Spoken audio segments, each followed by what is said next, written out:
Jay, you were talking about potential player of the year candidate. I mean, maybe a potential coach of the year candidate. I can't believe you didn't give love for Justin Shults on that. I can't believe you went with the New Mexico coach earlier before Justin came on. But in this case, coaches are truly only as good as their players, in my opinion. I would have to agree with that, Jay. I just stand there and smile at third base most days. Dude, BJ, I didn't know Schultz was going to be listening to that comment. Jeez. I told him 9:25. We got to him right at 9:25, but he's been on for about 5 minutes, so I feel bad that we didn't get to him sooner. But we are having a coach on that's been ejected from a game this season. I thought that might be a first as well. Yeah, you know what? Like I said, most days I'm smiling over at third base. 7-1 in conference play, though, Coach. You got the doubleheader against Nevada tomorrow. First time we've had a chance to catch up with you this year. I mean, I know the record, maybe at least to start the season early on, wasn't what you would hope for, or some fans thought it might be. But as we were talking about earlier before you came on at the beginning of the show, you obviously challenged yourself in the non-conference, and that's paying off now with a 7-1 record here in conference play. What's kind of the state of your team at this point? Yeah, I mean, we're rolling with a lot of confidence. I think we set our schedule up early in the year to not necessarily win every single game, but to be battle tested and go through some adversity early on. And we definitely hit that. We played some of the best pitchers in the country. We faced some of the best offenses in the country, but it set us up nicely to start conference and roll through. We got to take care of UNLV at their place and sweep them, which was a big series for us. And UNLV's playing much better softball. Colorado State, another team that's really solid. So to get two really tough teams out of the way and still be at 7-1 has been a good start for us. Justin, this might be a tough question to answer, but when you think of like the premier offense in the, over the last 10 years in college softball, like who is it in your opinion? Yeah, you got to look at Oklahoma for sure when you look at those types of numbers they've been putting up for the past 5 or 6 years. Okay, so the reason why I bring that up is because you look at home runs per game. You guys are averaging 1.81 per game. Oklahoma and Vatech are the only two teams in the country averaging more. You want to look at slugging percentage. Oklahoma is 1, Boise State is 2. Runs per game, Oklahoma is 1, Boise State is 3. I mean, what is it like to even be in that company right now as you kind of crack a little bit of a grin? Yeah, I mean, it's always an honor. I mean, you look at it and our first year, I thought we had a really good offensive year. We lost some key pieces in Lawler and Sang, and then it's like, how do you recreate that? And I think the young ones have really stepped up. You look at Mackenzie Hanna going into center field and really being a catalyst for us. Autumn Bennett having a huge senior year right now. It's been a total team effort, but I attribute it to our players. They bust their butt every single day in practice, and we'll give a little credit to some elevation too. It's always nice playing in New Mexico and here at Boise, getting our home games going, but it's been a fun ride so far. We just got to keep it rolling with Nevada tomorrow. I was going to say, so maybe that home run that Hutchins bounced off the fence, maybe that hits off the wall, if you're not at that type of elevation, last week in New Mexico. Yeah. I don't know whether to give you credit for motivating her or if you missed something early in the season, but Kelsey Hall, who was like phenomenal for you last year, got off to a really slow start this year. 2 for 19. Was kind of in and out of the starting lineup.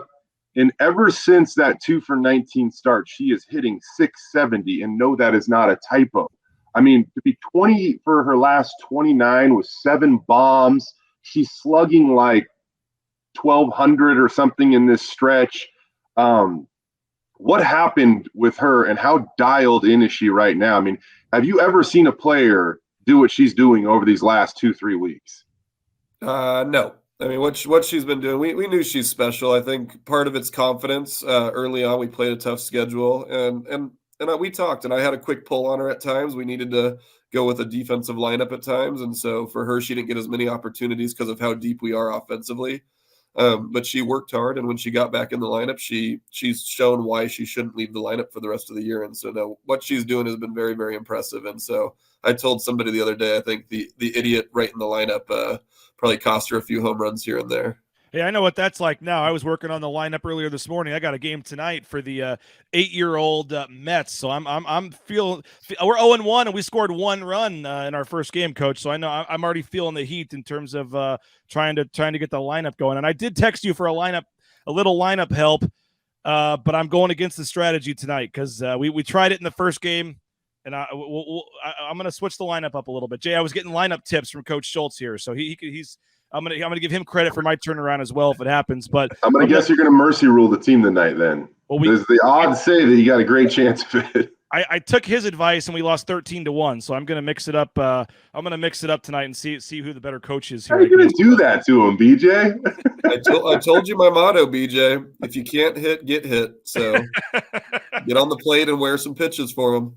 You know, it is a little tough to tell an 8-year-old to go up there and don't swing the bat. So we're just wanting them to have a little fun. But no, speaking of pitching, 7 of the last 10 games, you guys have given up 3 runs or less. I know we're talking about the offense here, but your pitching's been pretty good as well.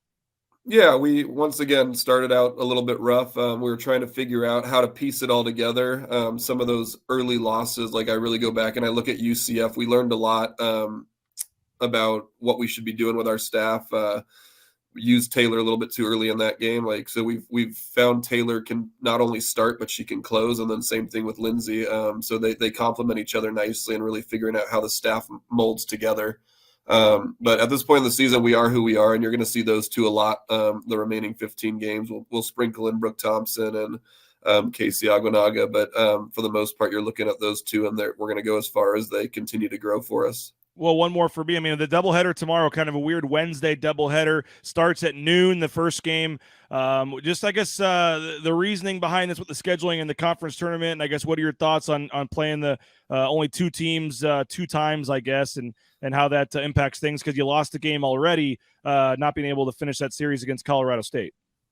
Yeah, I think everybody in the conference is not a fan of the doubleheader. You don't want to go into a day and really potentially you could play one bad day and have 2 losses. It doesn't set you up for the most success, but I think at the end of the day, everybody in the conference, outside of I think one team, has to do it. So we just got to figure out a way to get through 14 innings tomorrow.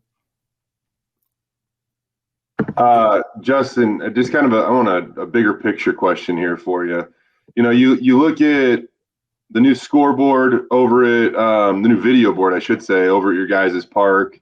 We hear that, there might be upgrades and other things on the way. You look at your roster, you're relatively young. I mean, you're going to have some of these players around for a little while. A shout out to a local gal named Sydney Groves, who's, as a true freshman, she might be the best player to ever come here, but we'll talk about that another day. But just how excited are you for the future of this and where it's trending right now? Yeah, it's been awesome. We're running with the momentum. Our recruiting classes get better and better. I thought our 22 class, which is Sydney's class, I thought was awesome. Our 23 class we're extremely excited about. We've already locked up our 24s for the most part. And then it's really what can the transfer portal do to continue to help us, I think, is a big one. Boise is a beautiful place, and I think that's been a huge success for it. But I think we don't want to just be in the mix for winning a conference championship once. We want to be able to, people have to go through Boise to win this thing. Coach, 20-11 overall. We mentioned 7-1 in league play. Obviously with the conference tournament now, the number 1 seed doesn't get the automatic bid that maybe it would in the past. So what is kind of the for someone that's been watching spring football or doing things and kind of jumping in right now to softball here for the last couple of weeks? What do fans need to know, and what is kind of the outlook for you guys? And obviously the big goal is to get back to the NCAA tournament. Yeah, every game matters. We got 8 home games or 9 home games left the rest of the way. Weather should be better.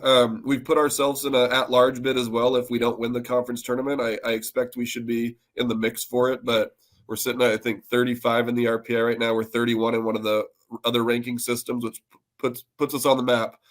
So our fans need to get out there and support us and create that home environment that can really be the edge. Well, Coach, before we let you go, I know you study a lot of game tape. You analyze a lot of things. I wanted you to analyze this golf shot for us right here. You can choose the attire. You can choose the size of his shirt. You can choose the swing. Anything you'd like. The floor is yours. Yeah, I'm pretty sure I was sitting in my golf cart right when he took that swing. Oh, no, that might be a different hole. Never mind. But that's not a bad swing. I think he's leaning back a little bit too much, trying to hit those bombs. Jay, get on that front foot a little bit. I'll give Jay the last word here then. That's way worse right here. Par 5, and we are hitting fairway wood. Now hold on a second here before we get. Let's just remember the post message here. Is the center of the fairway good, Jay?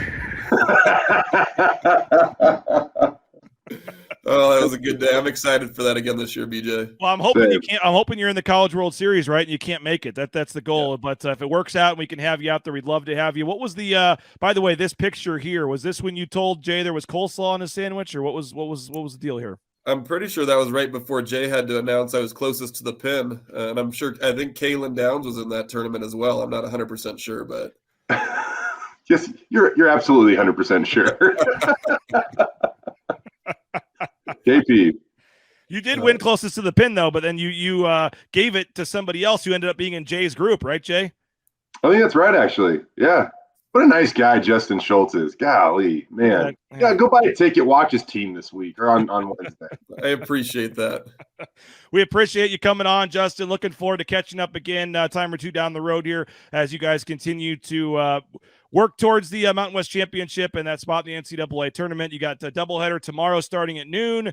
Then you go on the road. It's Saturday, correct, at San Jose State. So a big week for you guys to continue on with the winning ways. And, noon. What you mentioned, the weather getting better, so hopefully you get some big crowds tomorrow out at Donna Larson Park. The great Colin Mitchell will be out there tomorrow, so looking forward to coverage at Bronco Nation News, BroncoNationNews.com. And good luck, Justin. Get 2 wins, and we appreciate you coming on, sir. All right, thank you. I appreciate you guys. There he is, Justin Shults. Jay, always enjoy having Justin on, and it's pretty obvious what he's done with this softball program in a short time here. Yeah, they're unbelievable. Seriously, one of the best offenses in the country. If you go sit in the outfield grass behind the fence, bring your glove because you're probably going to get a souvenir.